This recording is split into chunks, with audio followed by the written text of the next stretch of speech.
kita pasti butuh yang namanya fokus.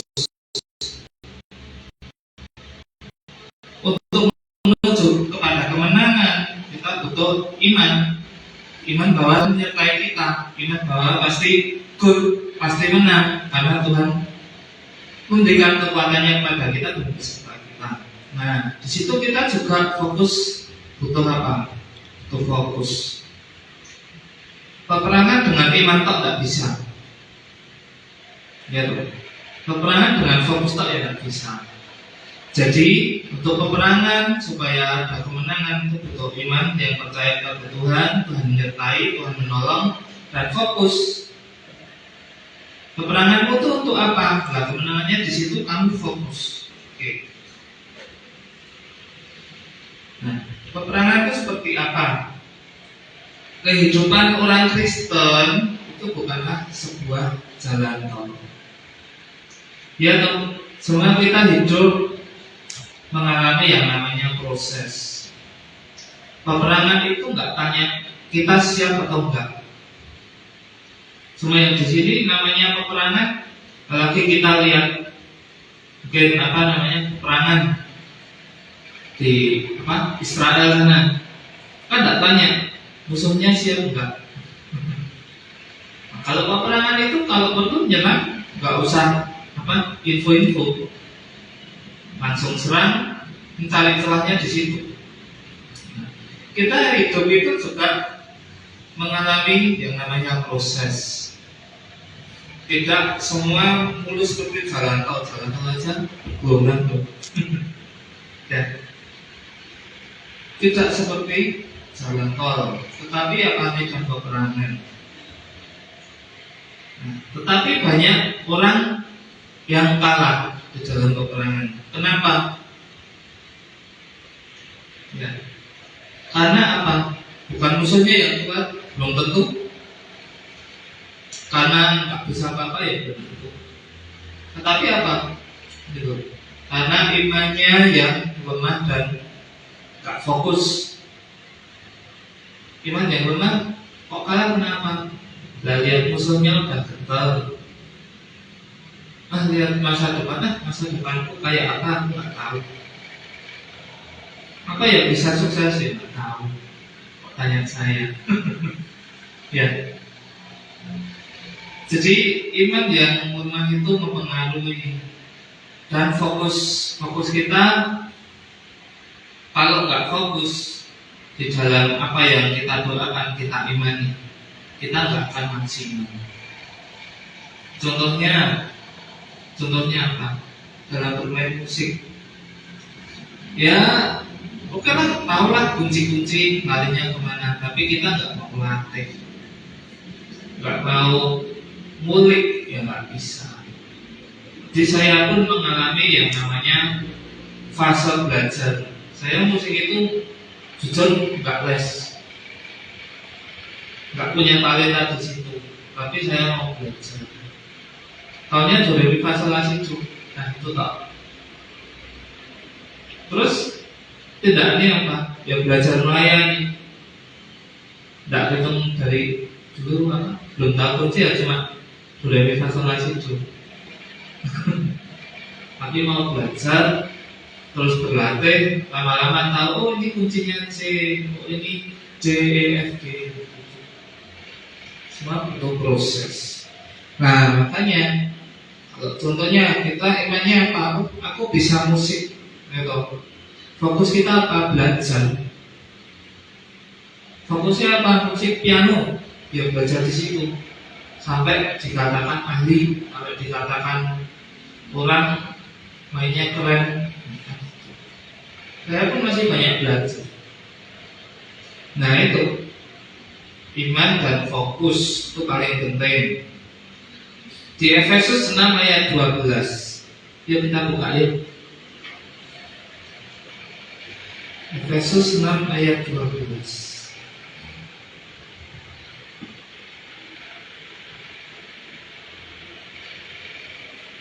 Sudah ketemu?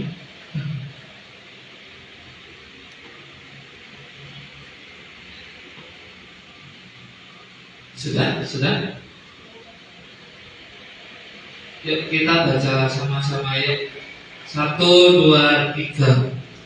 Karena perjuangan kita bukanlah melawan daging, tetapi melawan pemerintah-pemerintah, melawan penguasa-penguasa, melawan penghulu-penghulu dunia yang gelap ini, melawan roh-roh jahat di udara.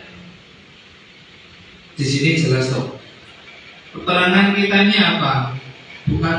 Bukan istilahnya, kita punya musuh itu harus saya musnahkan, tidak bisa gitu. Peperangan ini apa? Ayo, bukan melawan darah dan daging, tapi melawan pemerintah-pemerintah, bukan pemerintah presiden. Kuasa-kuasa gelap, gitu. Melawan penghulu-penghulu dunia yang gelap. Melawan roh-roh jahat di udara. Nah, seringkali manusia itu di dalam peperangannya kan paling utama lewat hati, lalu di pikiran toh. Nah, banyak itu loh, intimidasi dari si jahat itu, dari kuasa gelap itu masuk ke pikiran kita. Nah, seringkali kita ini mungkin lihat toh sekarang banyak ada TikTok lah, Facebook atau apa. Dunia sekarang nggak baik-baik saja ya. Dolar kok naik ya, bahan bakar apa semua mahal, semua kok kriminal di mana-mana. Nah itu kan sebenarnya banyak berita-berita itu tergantung respon kita.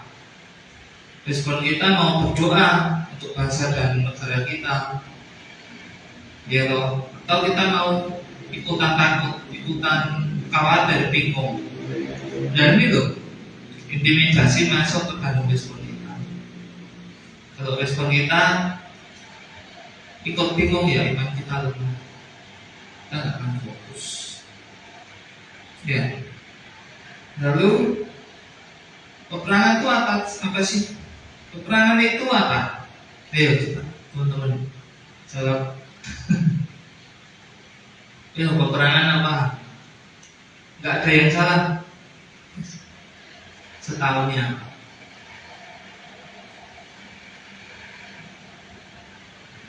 Ayo. Nadia atau siapa? Silakan.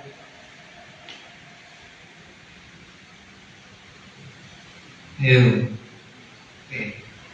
Gak ada yang jawab nih. Peperangan itu apa? Coba. Adalah apa realita keadaan yang sesungguhnya terjadi. Nah, kita itu mengalami apa, pergumulannya apa. Nah, itu di dalam peperangan kita. Di dalam 2 Korintus 10 ayat 3-4. Baca aja. Memang kami masih hidup di dunia, tetapi kami tidak berjuang secara duniawi. Karena senjata kami dalam perjuangan bukanlah senjata duniawi, melainkan senjata yang diperlengkapi dengan kuasa Allah yang sanggup untuk meruntuhkan benteng-benteng. Nah, peperangan di sini artinya apa? Tidak berjuang secara duniawi, berarti tidak mengandalkan kekuatan sendiri. Dalam hal apapun, dalam aspek apapun di kehidupan kita, peperangan itu kita tidak menggunakan kekuatan kita sendiri, dengan kekuatan dari surga, dari Tuhan. Ya, karena senjata kami dalam perjuangan bukanlah senjata duniawi, bukan pedang, bukan apa. Ini loh, melainkan senjata yang diperlengkapi dengan kuasa Allah. Kuasa Allah di mana? Kuasa Allah itu melalui apa? Firman. Banyak penting ya namanya baca firman, melalui doa. Ya, doa ujian penyembahan yang fokus, makanya bisa masuk di dalam hadirat Tuhan. Kamu masuk di dalam hadirat Tuhan, menerima visi yang baru. Hanya penting fokus, ya. Jadi kita penting, firman penting, berdoa penting, ujian penyembahan penting, berusaha juga penting. Nah, tapi kalau kita berdoa mengandalkan Tuhan, semuanya ini loh, Tuhan kasih visi apa itu melalui doa. Jadi terkadang saya saya pas tidur itu Tuhan bilang sesuatu. Oh, besok akan terjadi A. Masa iya loh. Ya, doa-doa, besok bangun dia terjadi A. Oh, besok kamu bakal dikirim ke sini. Iya dulu. Santai tuh. Besok, oh, bisa minta tolong sama ke kotaan. Tuhan kasih visi itu, Tuhan sudah tahu jalan hidup kita. Tuhan sudah tahu apa yang terdepan yang kita alami, apa yang kita jalani, Tuhan itu sudah tahu. Sebenarnya paling penting kita berpegang pada Allah kita Yesus Kristus yang hidup. Ya. Ini karena apa? Diperlengkapi dengan kuasa Allah yang sanggup untuk meruntuhkan benteng-benteng. Benteng-benteng itu apakah tipis? Apakah rapuh? Kan ya enggak. Contohnya tembok Yeriko. Ya, kita lihat di Alkitab, ya, bangsa Israel disuruh mengitari tembok Yeriko. Apakah tahu kalau bakal runtuh? Enggak tahu. Toh, kalau dipikir secara manusia, tembok benteng yang besar, yang tebal, masa cuma diputerin selama 7 hari, supaya runtuh kan? Tetapi Tuhan memberikan visi, dilakukan, sehingga yang mustahil jadi mungkin. Terjadi toh, runtuh toh. Nah itu kemenangan itu seperti itu. Kekuatan kita itu tidak seberapa. Kita banyak kelemahan, tapi kuasa Tuhan bekerja melalui kelemahan kita, yaitu hal yang dahsyat terjadi. Lalu 3 medan peperangan. Nah, yang saya sempat singgung tadi, peperangan di pikiran. Ya, lalu intimidasi. Intimidasi siapa toh? Itu dalam bentuk apa? Panah-panah api sejalan. Ya. Nah, kalau intimidasi masuk ke dalam pikiran kita, ke dalam dari pikiran ke hati, nah apa yang dihasilkan? Intimidasi. Kasih ketakutan. Wah ini bakal perang nih. Wah ini bakal apakah semua mahal. Wah semua bakal susah cari pekerjaan dan sebagainya. Lalu ketakutan, kekhawatiran, bahkan pikiran selalu gagal. Lah aku ini siapa? Silsilah keluarga itu siapa? Kita lihat Esther. Esther apa dia orang kaya? Apa dia punya keluarga yang utuh? Dia itu apa? Sebenarnya orang enggak punya. Dia dipungut oleh Mordekai. Ya, apakah dia mimpi jadi ratu Esther? Lalu, tapi apa rancangan Tuhan, ya destiny dalam hidupnya itu, jadi melalui banyak proses di kerajaan. Raja Ahasiweros mau memusnahkan bangsa Yahudi. Ya. Kalau Esther di dalam kerajaan itu dia tidak melakukan apa-apa, dia aman loh. Kalau bangsanya yang mati, dia tetap dapat jabatan, tetap menjadi ratu. Tetapi dia milih apa? Mungkin, ya toh, mungkin melalui aku menolong bangsaku. Mungkin kalau memang raja tidak berkenan dan mati gimana? Ya sudah. Ya artinya apa? Nggak ada jaminan toh kayak ini. Tapi loh campur tangan kuasa Tuhan. Dia masuk menghadap raja tanpa dipanggil raja, itu adalah sebuah penghinaan. Makanya kenapa bisa mati? Ya toh. Tetapi Raja Ahasiweros memberikan tempat perkenanannya, sehingga Esther bisa menyampaikan apa yang diinginkannya. Dan jika cerita bangsa Yahudi diselamatkan, bahkan di Mordekai yang seharusnya dibunuh, dibantai, dia malah mendapat jabatan yang tinggi. Kalau kuasa Tuhan bekerja itu nggak ada yang mustahil. Esther yang tidak terpandang, yang istilahnya orang hina lah, bisa jadi ratu, bisa menyelamatkan sebuah bangsa. Itu, ya toh. Makanya jangan punya pikiran kita bakal selalu gagal, kita nggak layak. Jangan takut dulu, jangan khawatir dulu. Ya, peperangan di keluarga, contohnya apa? Pecah belah, konflik, pemberontakan. Ya, di keluarga kan pasti ada yang namanya konflik sama saudara atau sama orang tua. Jadi medan peperangan kita di keluarga ya seperti itu. Lalu peperangan di pekerjaan usaha, persaingan tuh banyak, persaingan gak sehat, saling menjatuhkan, ya mungkin ada penipuan, bullying, dibully gitu, putus asaan, deadline-nya nggak bakal selesai dan sebagainya. Jadi medan-medan peperangan. Iman sebagai kunci kemenangan dan perisai. Kemenangan itu kuncinya apa? Dari iman. Perisai itu ya iman. Efesus 6 ayat 16. Dalam segala keadaan pergunakanlah perisai iman.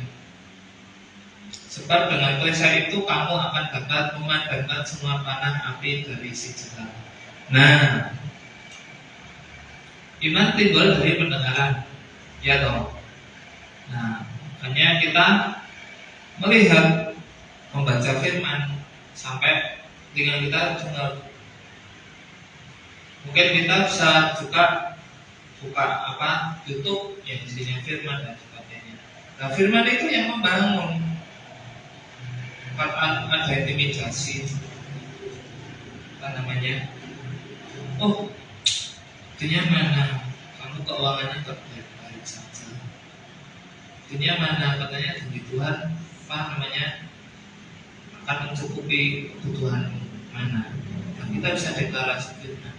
Allahku akan memenuhi segala keperluan dan kebutuhanmu menurut kekayaan dan kemuliaan. Iya dong. Nah, kalau kita nggak baca firman, nggak tahu firman, gimana mau apa namanya memadamkan intimidasi itu? Dan makanya penting banget baca firman, dengan firman penting banget. Fungsi iman. Ya. Yang pertama, memadamkan panah api dan menghancurkan intimidasi dengan apa? Kuasa firman Tuhan. Jadi caranya gimana? Menjalani dan hidup melakukan firman Tuhan. Yang kedua, iman membuat kita tetap berdiri teguh dan percaya kepada Tuhan. Iya toh. Kita lihat janji-janji Tuhan di firman banyak. Janji apa aja lah, masalah apa aja itu di firman ada. Ya, makanya kita tahu firman baik. Firman itu yang menjadi perisai dan menguatkan kita. Ya. Membuat kita tetap berdiri teguh dan percaya kepada Tuhan. Efesus 6 ayat 13. Sebab itu ambillah seluruh perlengkapan senjata Allah, supaya kamu dapat mengadakan perlawanan pada hari yang jahat itu dan tetap berdiri sesudah kamu menyelesaikan segala sesuatu. Firman. Yang ketiga, iman mengaktifkan kuasa Tuhan bekerja. Markus 9 ayat 23. Jawab Yesus, katamu, jika engkau dapat, tidak ada yang mustahil bagi orang yang percaya. Jelas toh. Iman kalau melihat secara kasat mata gini ya mustahil. Tapi itu loh contohnya tembok ini. Ya, saya yang mengalami iman. Gak punya duit, gak punya duit, motor harus dijual. Apa mungkin beli motor baru? Ya itu motornya jadi baru. Ya itu iman, kan mustahil. Ya, 27.500.000 cash. Ya itu semua karya Tuhan.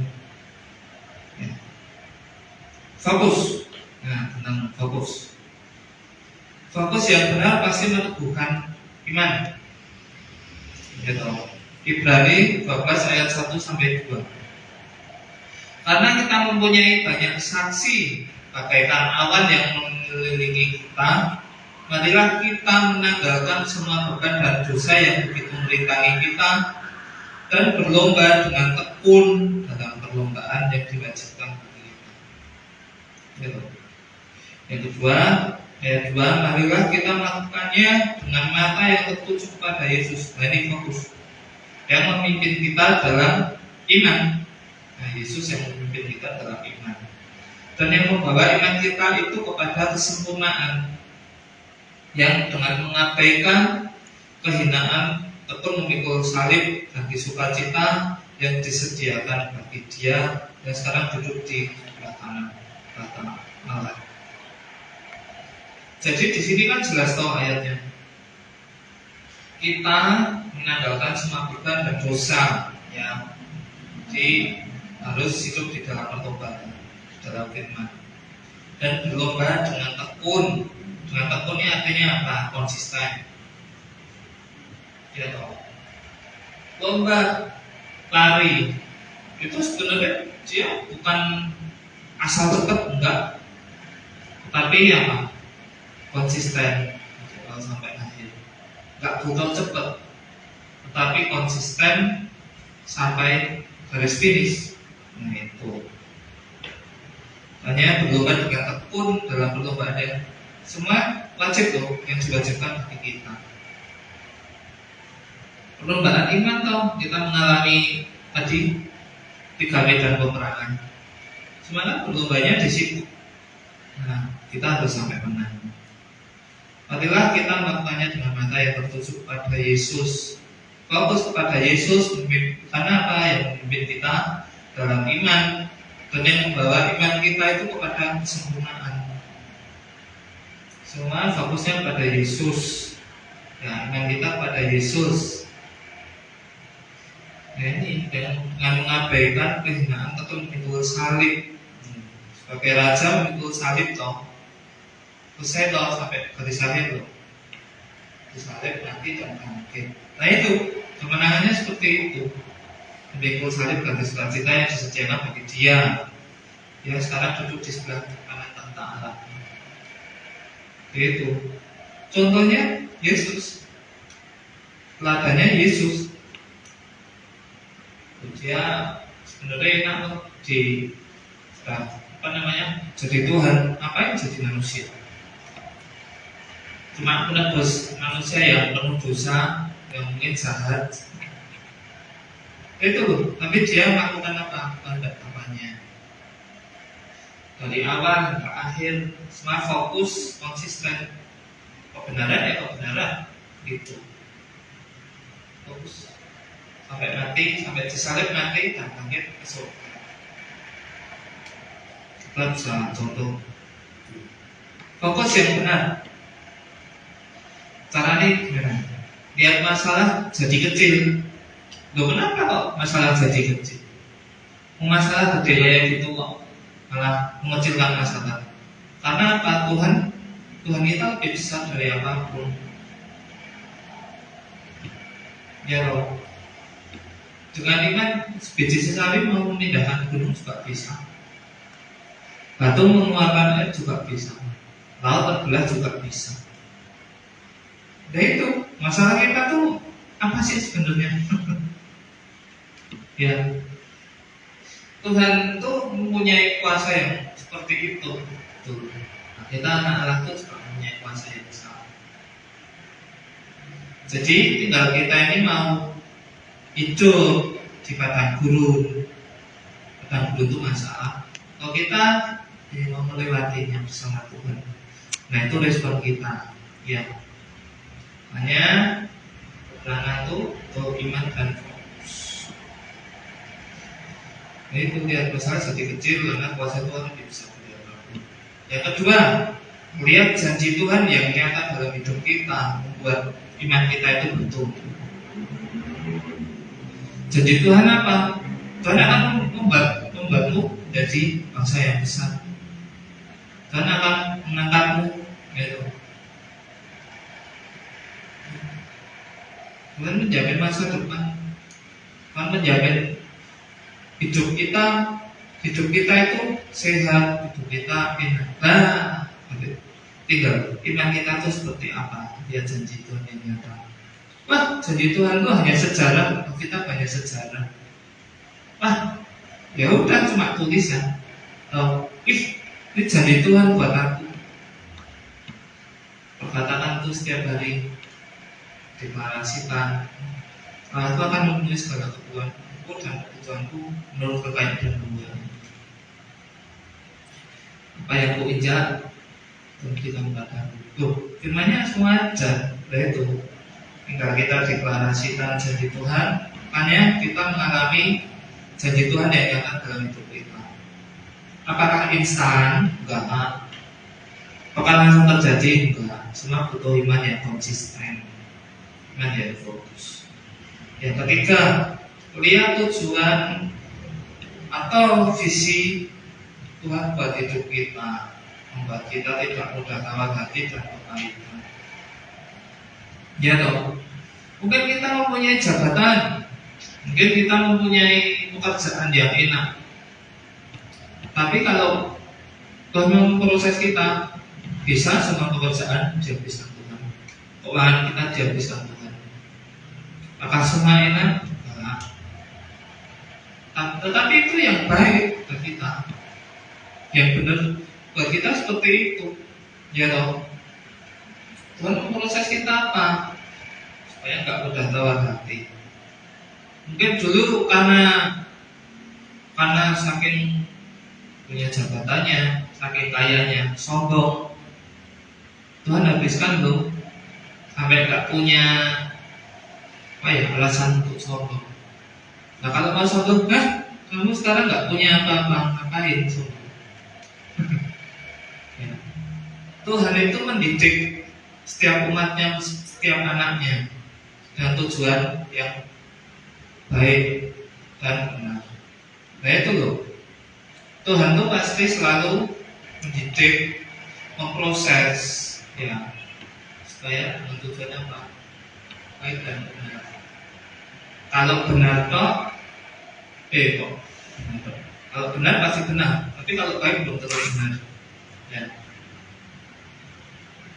Lalu fokus itu gimana cara kita menjaga fokus kita? Pertama, isi pikiran kita selalu dengan firman Tuhan setiap hari. Gitu. Yang merenungkan firman siap bermanfaat. Ya. Kayak Daud itu apa ya sebenarnya layak kok. Dia hidup di dalam perjinahan.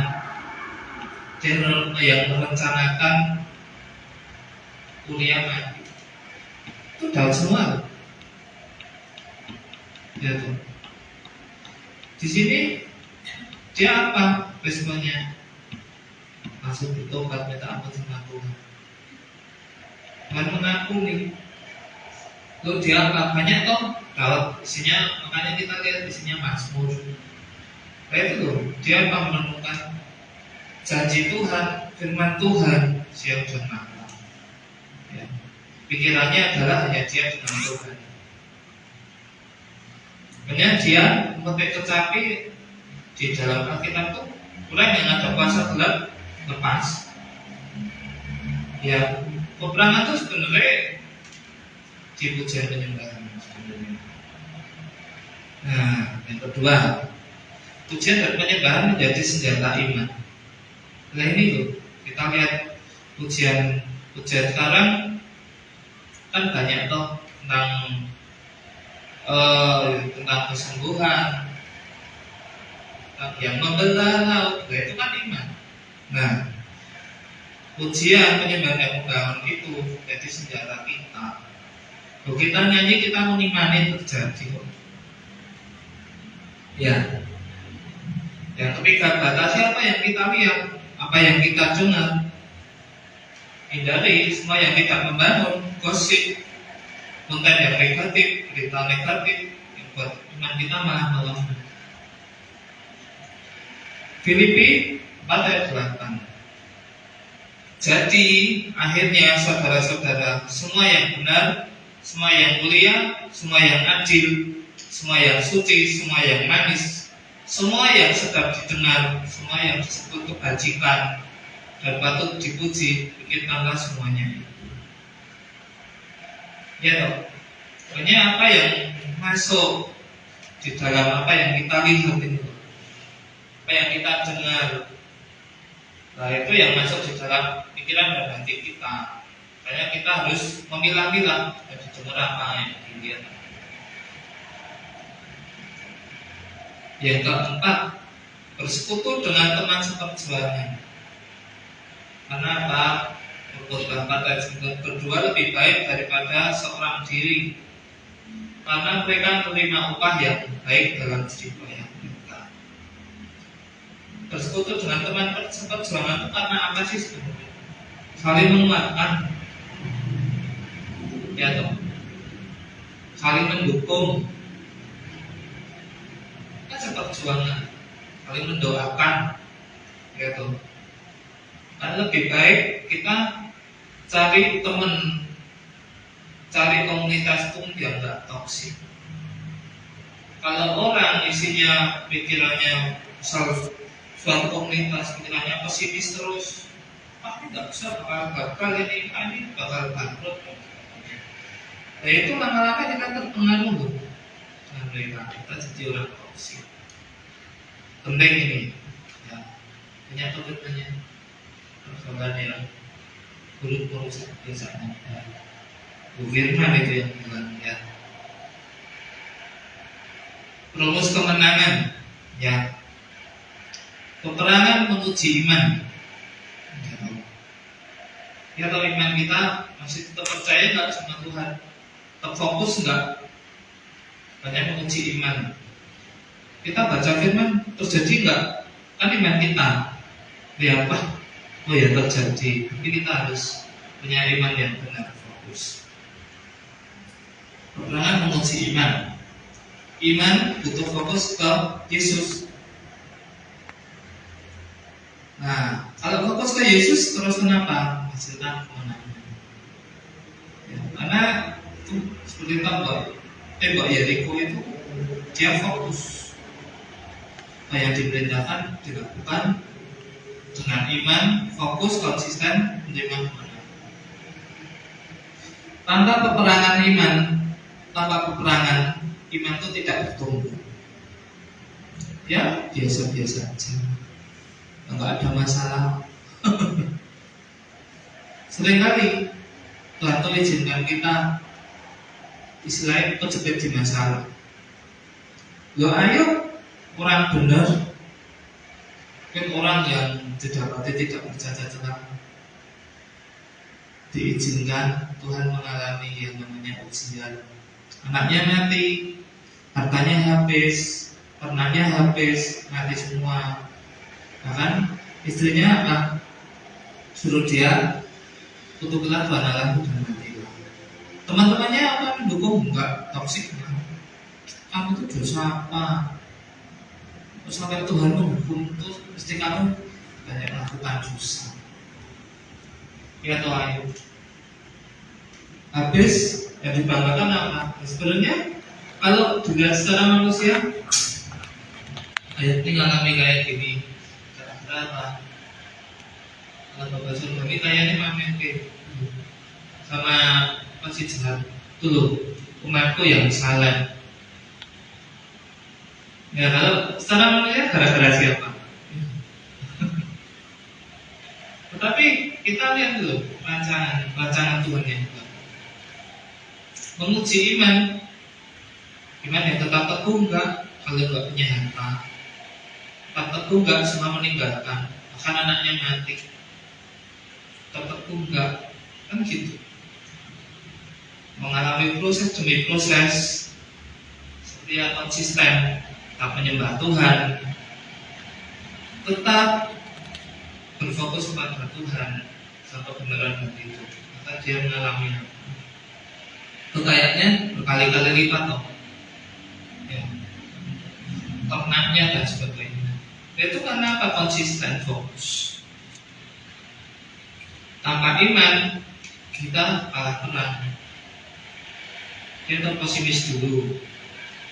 Tanpa fokus yang benar maka iman kita rapuh, bocor dan lemah. Iman pasti apa? Pasti sembuh. Misal kena apa? Tangannya sakit penyakit. Misal bilang, oh iya pasti sembuh ya.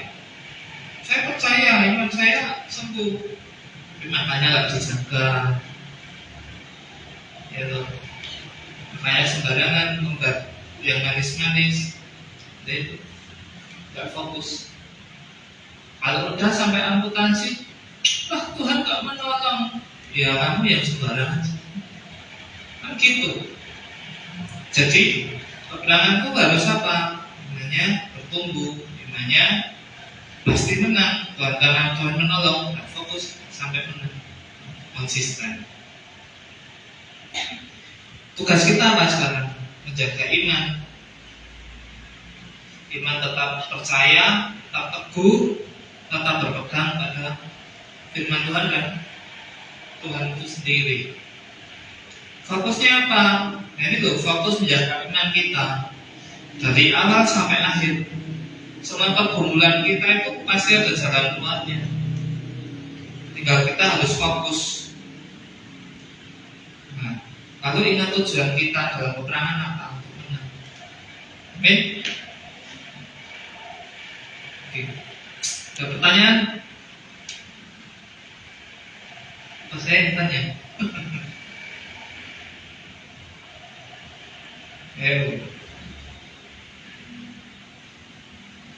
Jadi jelas tuh. Oke. Kita berdoa. Tuhan Yesus, terima kasih Tuhan untuk firman-Mu pada malam hari ini yang memberikan pencerahan kepada kami dan kami diberi hikmat untuk mengerti dari firman-Mu dan kami bisa menjadi pelaku firman-Mu di dalam nama Tuhan Yesus. Dan biarlah firman-Mu ini bertumbuh di dalam hati kami yang subur dan kami tidak hanya menjadi pendengar firman-Mu saja, tapi kami mau melangkah menjalani firman-Mu. Di dalam nama Tuhan Yesus kami mau menghidupi firman-Mu dan kami mau mengalami firman itu di dalam kehidupan kami. Ya. Di dalam nama Tuhan Yesus, dan kami juga berdoa untuk acara ibadah youth gabungan di dalam nama Tuhan Yesus, yang berkati untuk pembicara, mengurapi lebih lagi, dan semua yang sudah Tuhan atur untuk bisa hadir, bisa mengikuti di acara ini, semuanya diberkati Tuhan di dalam nama Tuhan Yesus. Dan Tuhan juga datangkan setiap apa yang dibutuhkan untuk acara ini berlangsung. Tuhan yang memberkati dari kedelapan mata penjuru langit. Di dalam nama Tuhan Yesus semuanya cukup, semuanya berjalan dengan lancar di dalam nama Tuhan Yesus. Dan berkati juga teman-teman yang sudah hadir pada malam hari ini, berkati pekerjaannya, mungkin sekolahnya, keluarganya, kesehatannya, pelayanannya, semuanya diberkati oleh Tuhan. Dan juga berkati teman-teman kami yang nggak hadir mungkin karena sakit atau karena ada kesibukan apapun, kau tetap mendekati Tuhan, kesaksian mereka, kesehatan mereka di dalam nama Yesus.